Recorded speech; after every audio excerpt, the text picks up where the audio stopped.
just be mindful to that we are recording this, so keep your first or last name out of it.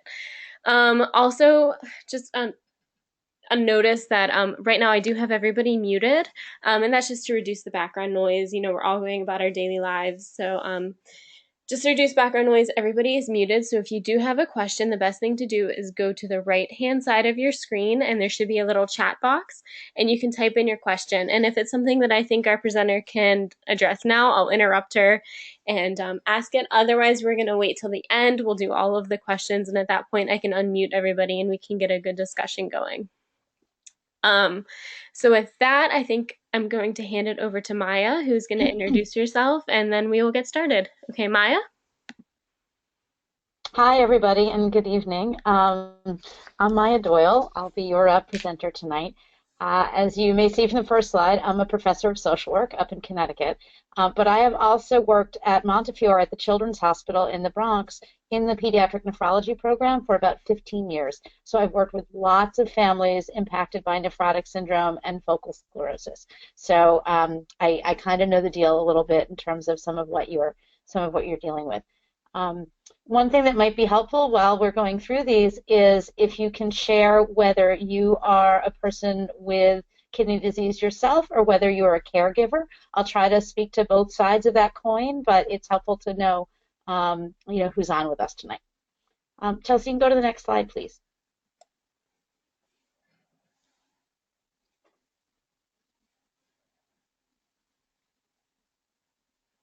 I'm sorry, there might be a delay. I did switch it, but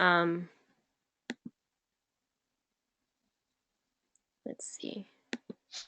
Down the bottom, there we go. Better? Okay, there we go. Excellent. So the first thing we're thinking about is, of course, many of you are thinking about kidney disease and illness and the state of dealing with the diagnosis itself. But tonight we're really thinking about wellness and how we best take care of ourselves while we're either coping with an illness ourselves or taking care of someone else. The World Health Organization defines wellness as a state of complete physical, mental, and social well-being. I don't really know anybody who managed to have all of those things all of the time, but our goal is to, minimize the impact of illness in our lives and be both as physically and emotionally and socially well as we can be. And that takes often very specific planning and thinking in order to do that. It doesn't necessarily just happen by accident. It needs to be very, very self-directed and sort of considered. Next slide.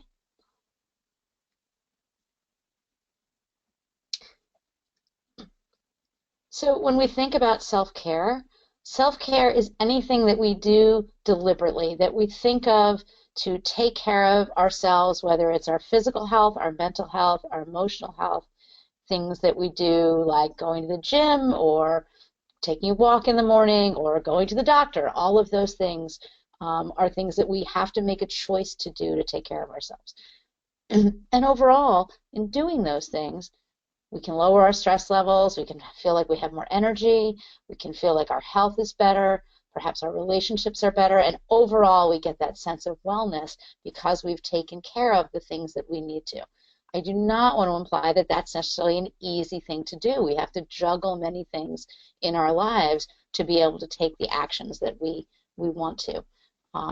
But our goal is to sort of think about what are the things you're doing now, and are there things that you could add into your life that might help improve that self-care and then help both yourself and the folks around you. If, by the way, I'm going too fast, please tell me, and I will try to speak more slowly or slow down a little bit. Chelsea, you want to go to the next slide? So interestingly, as a professor, I was just teaching my social work students about this same concept last week, this idea that stress is a physical reaction to an event, to something that happens that causes that fight or flight reaction. Like, I have to deal with this, or I have to get away from this.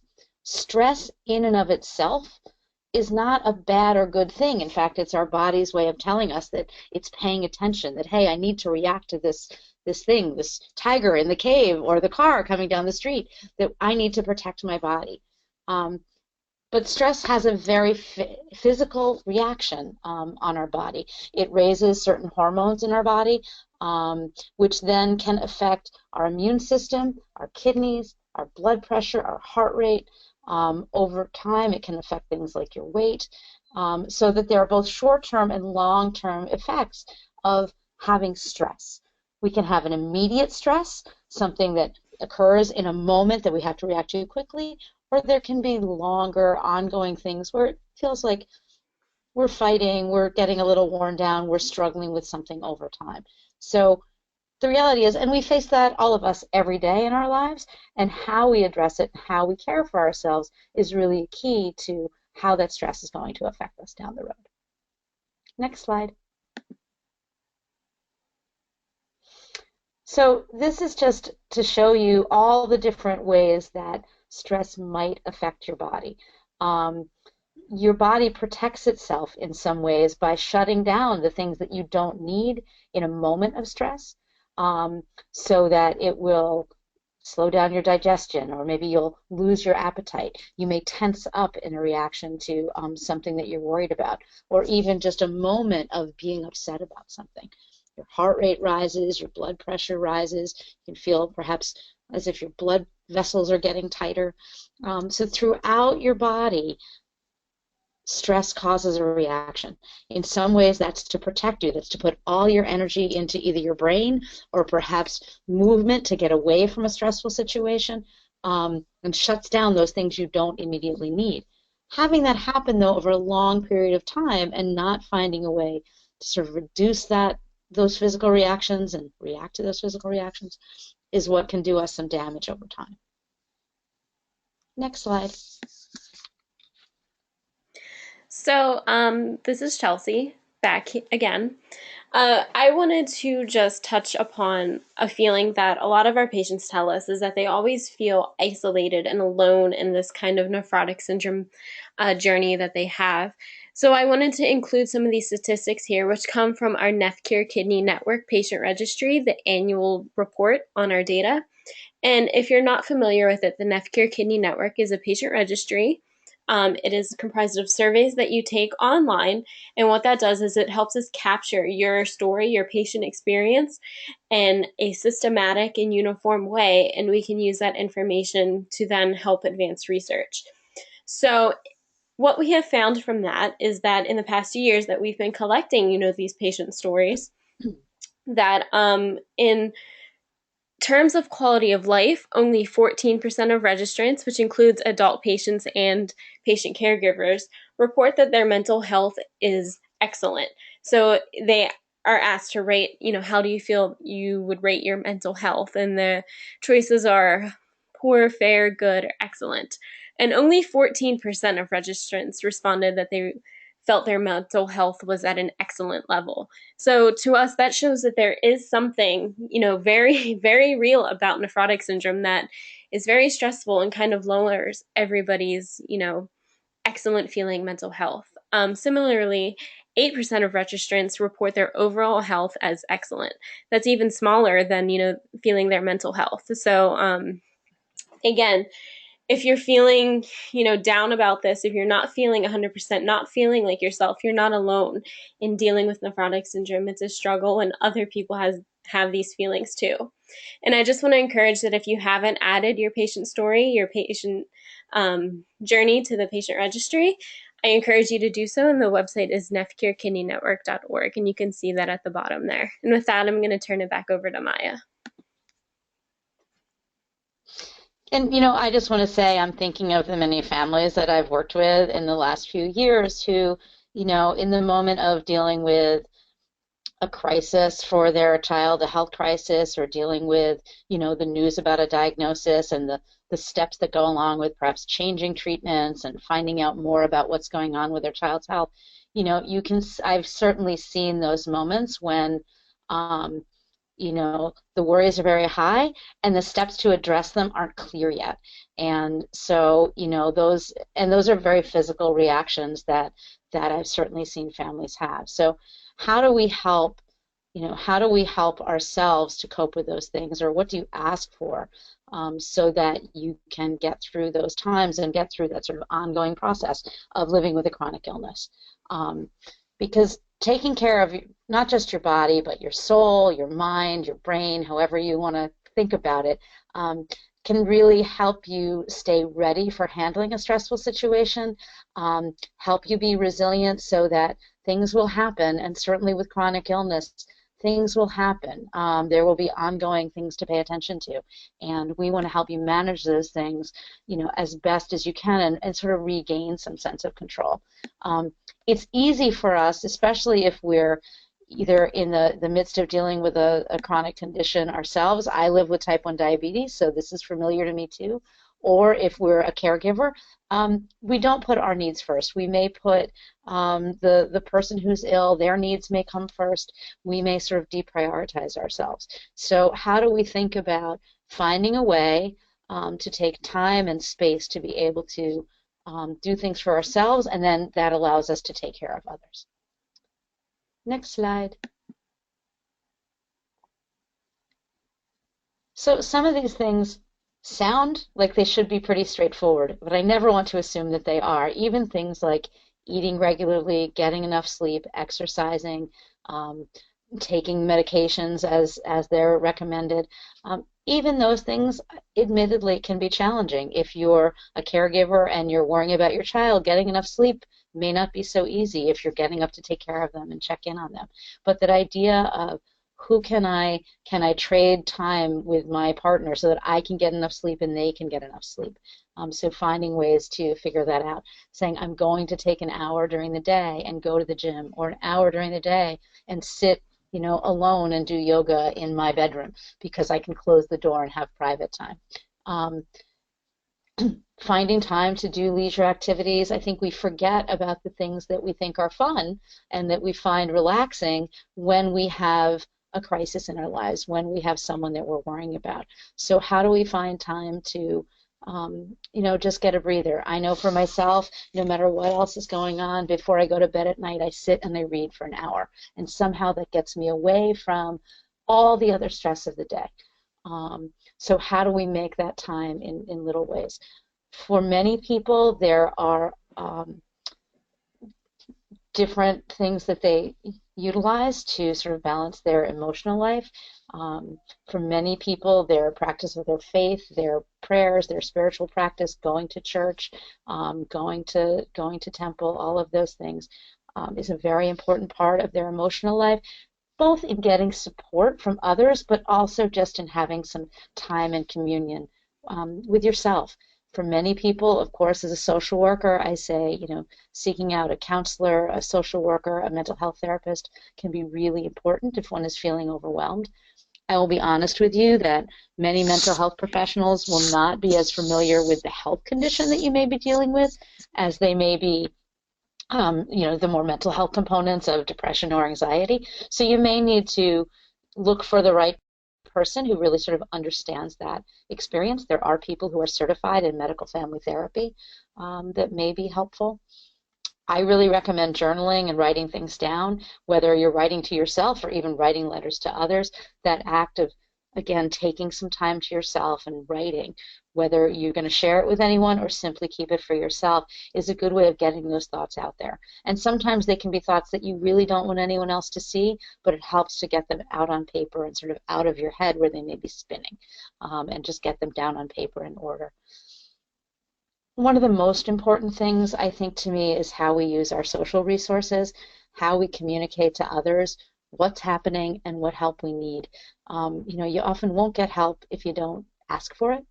I'm very much a do-it-yourself person, and I know I dealt with 2 parents who were ill, and I had to find a way to say, you know what, I need to slow down and let people know what I need help with. Hey, I need someone to babysit tonight, or hey, I really need you to make a phone call for me, or whatever it happened to be. Many of us aren't used to doing that. We're used to doing things ourselves. So thinking about and even making a list of, these are the things that are really overwhelming me. Who could I ask to pick up some of this help? It's also talking with our partners, talking with our family, perhaps as a group, in order to say, okay, how do we organize ourselves to help share this stress across, um, across all of us? We set calendars, we set boundaries for ourselves. These are the things I can do. These are the things I can't. I'd love to come to your party or your fundraiser or your child's 7th birthday, but this year or right now, I just can't do it. I need to focus on taking care of myself, dealing with my health issue, dealing with my child. Um, until you feel ready to be social again and ready to take advantage of those positive things. Certainly being surrounded by positive and upbeat people, being connected with other folks who are dealing with the same things you are, and getting some good news about how people are coping, how well many kids are doing and many patients are doing. That's important to hear. And just being around the people in your life that actually make you happy, that make you laugh, that make you smile, will go a long way towards self-care, even if you're not getting a lot of that alone time or sleep that you might be wishing for. Next slide.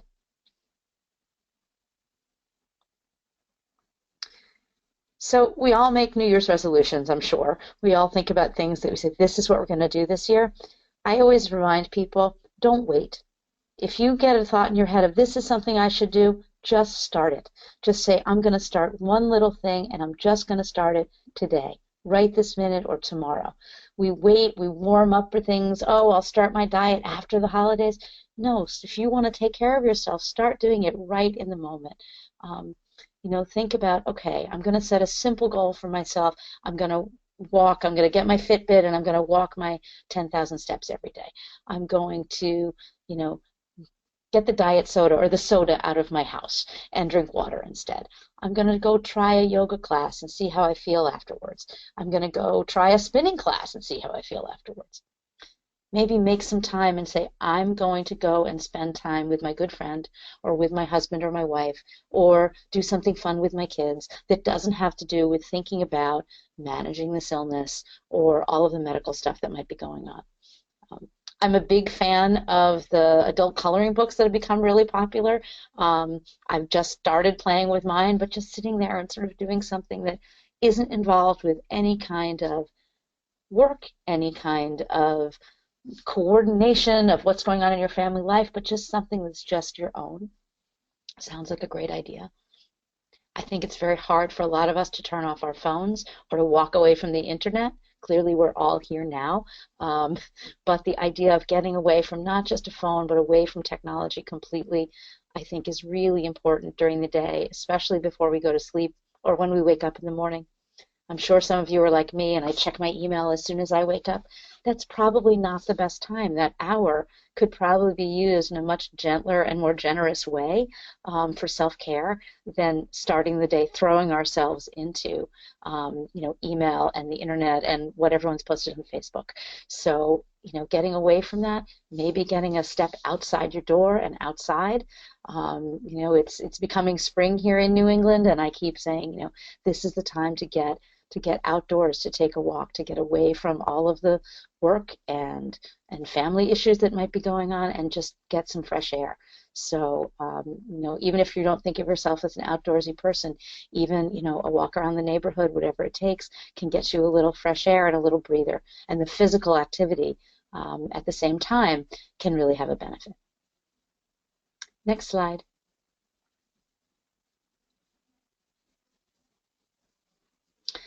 So I do a lot of work with rare disease communities of many different kinds, and I know that finding a community, finding peers, finding friends, other families who are dealing with what you're dealing with, whether it's yourself as a patient or a family member, is so, so vital. I'm going to give Chelsea a moment to tell you a little bit about some of NephCure's supports that they offer.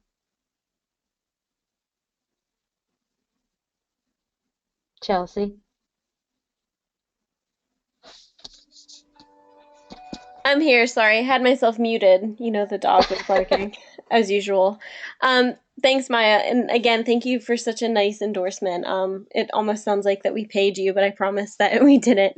So we have been friends with Maya for a while, and you spoke at with one of our doctors that we've Maya has worked with one of our doctors that we've been close with, so Maya is pretty familiar with NephCure, which is so nice, and we've done some things together in the past. But NephCare is always growing, and we're always growing our patient community.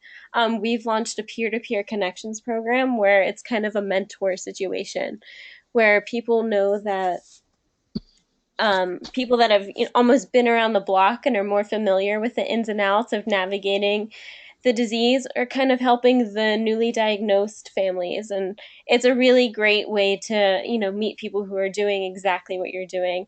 And most people, I'm sure, are familiar with Kelly, with the name Kelly Helm, and she's in charge of that, and she is so great at getting people connected who have had similar experiences and can really benefit from talking to each other. Aside from that, we do monthly support group calls. We do some for adult patients and some for just patient parents. And they are moderated by a professional moderator who does like group counseling a little bit with over the phone, and everything's anonymous. We do walks and fundraising events, another great kind of informal way to meet new patient families in your area.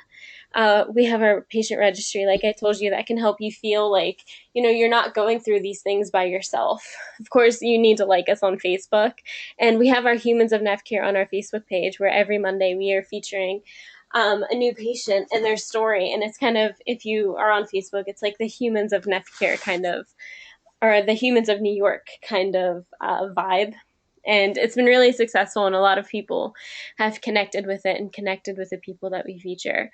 So visit our website, nephcure.org, and I promise that we can find you a community. We can find you somebody who knows what you're going through and can help. And with that, I want to hand it back to Maya. I hope that some of these suggestions are hopeful, or at least, sound familiar, or sound like, oh, those are things that I really want to do. I have to find a way to make time for myself.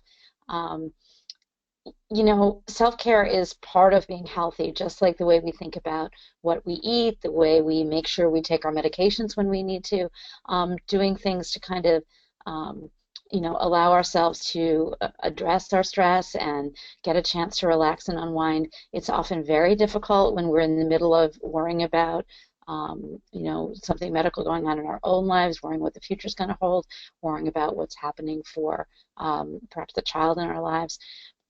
I'm a big calendar lover. I put everything on my calendar, and so blocking off time. I yearn for big chunks of white space on my calendar with nothing booked, but the idea of blocking off some time so you can say, I'm not doing anything else in these couple of hours.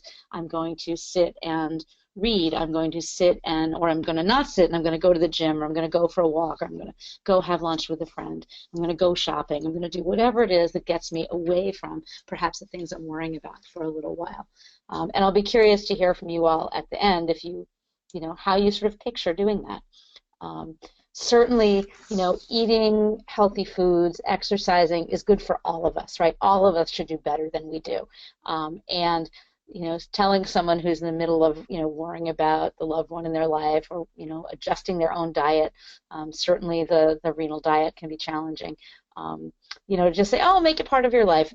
I don't mean to minimize that or make it sound easy. It definitely takes work, but doing something, starting something, keeping with it for even a couple of weeks, once you get it into your schedule and into your regular routine, that really it will become something comfortable, it'll become a habit, so you won't necessarily need to think about, but, oh, today is my day to go to the gym. Today is my day to go swimming, whatever it takes. I do that for my child. I book all of his after-school activities. You'd think I could book my own as well. Right. So that's sort of my thought for you all is, set aside time that this is the thing I'm going to do for myself. It's so important to have a support system, both a support system around the nephrotic syndrome and the kidney condition you may be coping with, certainly to have connections through NephCure, in terms of having a sounding board for what you're dealing with that way.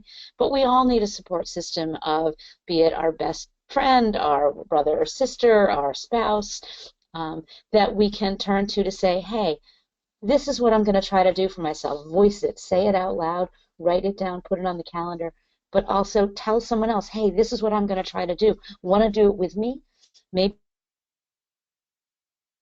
will go with to take that walk or to engage in that hobby so that you have a buddy. And that also gives you a support system.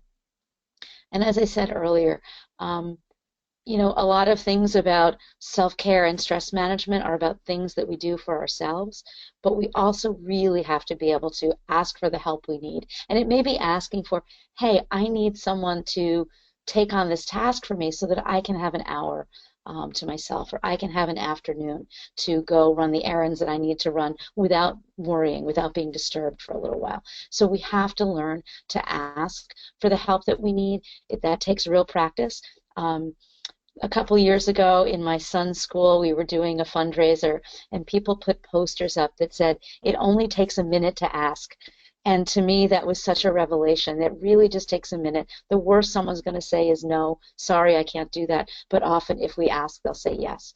And so I think that's such a skill that we all need to develop in order to get the support we need and be able to take advantage of that self-care. Next slide.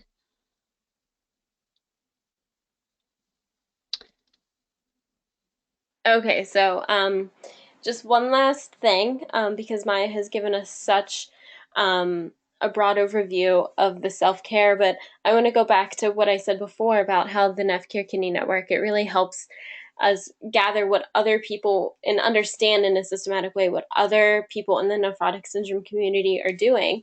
So the NKN asked about patients' experience with alternative or complementary therapies, which oftentimes are usually, patient initiated, very patient focused, focused on holistic wellness and taking care of yourself and reducing stress. And in the 2015 annual report, so last year's report of the data, we found that almost 30% of NKN registrants, members of the nephrotic syndrome community, responded that they did use some sort of alternative therapy. And the list of them here, it really shows that clearly, our patient families are stressed out, but they are finding ways to take care of themselves. So I wanted to share this just so that you can see what other people in the nephrotic syndrome community are doing. And they listed things like the therapeutic massage, the acupuncture, yoga, which I'm a huge fan of, acupressure, the Reiki massage, and there were a lot of other answers. And again, I encourage you to check out nephcurekidneynetwork.org and add your story and tell us what that you're doing. And with that, I'm going to let Maya go ahead and give a summary. So as we've sort of talked about through the last half hour, wellness is a combination of physical, emotional, mental, and social health. So being connected to others, taking care of ourselves, giving ourselves the chance to eat well, to rest, to exercise, all of those things are so important. Stress, what we think of as stress, is our body's response to a threat, to a worry. Stress in and of itself is really our alarm system going off. So I always say, if I'm feeling stressed, if I'm waking up early or having a hard time sleeping and feeling worried, to me, that's an alarm system going, there's something I need to do something about. There's something I need to tackle differently. So prolonged stress is not good for us. It wears us out. It affects every system of our bodies. But sometimes that little short-term, hey, something's really getting to me, feeling of stress can be a good reminder that I need to find a new strategy. I need to address this issue. Taking care of ourselves is one way to sort of combat that stress and make it not a combat and a fight situation, but a situation of, I know how to handle this, I can roll with it, I can come up with something to do, and I can feel good, I can catch up. I can catch up with the people that I care about. So self-care, especially if you're a caregiver, but also if you're trying to manage your own health, taking care of yourself with some of these strategies is really a key part to sort of successfully managing those things. We can't necessarily make kidney disease go away in our lives.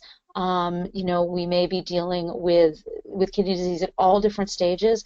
That may not go away, but we can find ways to take care of ourselves that help us deal with it in the best possible way, so that we can feel sort of victorious and successful as we go through our day, and then we can turn around and help other people as well. So thank you so much for listening tonight, and if you have questions, please shoot them over to Chelsea. Thank you so much, Maya. So our last slide here is just a reminder of some of the programs at NephCure. And Maya, I did have a question come through that I wanted to address Sure. before we get some other ones in. How would you recommend encouraging uh, children to get to set aside time for self care? And what do you recommend for children in self care? I think it depends on your child. I have an almost 9-year-old, so I think about this all the time.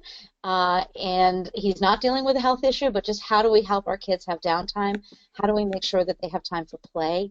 I think is incredibly important. We tend to keep our kids so busy, and for kids who are perhaps spending time in the hospital and back and forth to doctor's appointments, that can seem even more difficult. I think making sure that you build in time for play and social connection is super important. Sometimes it may be challenging to say, okay, we're going to plan a play date, we're going to plan an event with friends. I think that's a key part for kids. Also giving them time away from screen time. That can also be challenging. It's, grab the DS, grab the iPad and relax is what's fun to kids. And I'm a big fan of gaming, but nonetheless, I think we have to try to give them some time that's, not so structured and yet not, you know, either wrapped up with physical activity or perhaps doing some artwork, things like that, so that they're not, caught up in just their medical situation. I also love my child life therapist that I work with at the hospital, so those might be great resources for folks who are dealing with pediatric nephrology teams. Great. So I did unmute everyone, but it doesn't look like everyone has audio. But that was the only question that had come through. If anybody else has any other ones, feel free to type them in. Otherwise, we did end a little early, and I want to thank everybody for their time tonight and for being here. And you can always email me with questions if you think of them after. My contact information is there. It is cfix@nephcure.org. And we would love to hear from you. If you don't have any questions, again, thank you and have a wonderful night.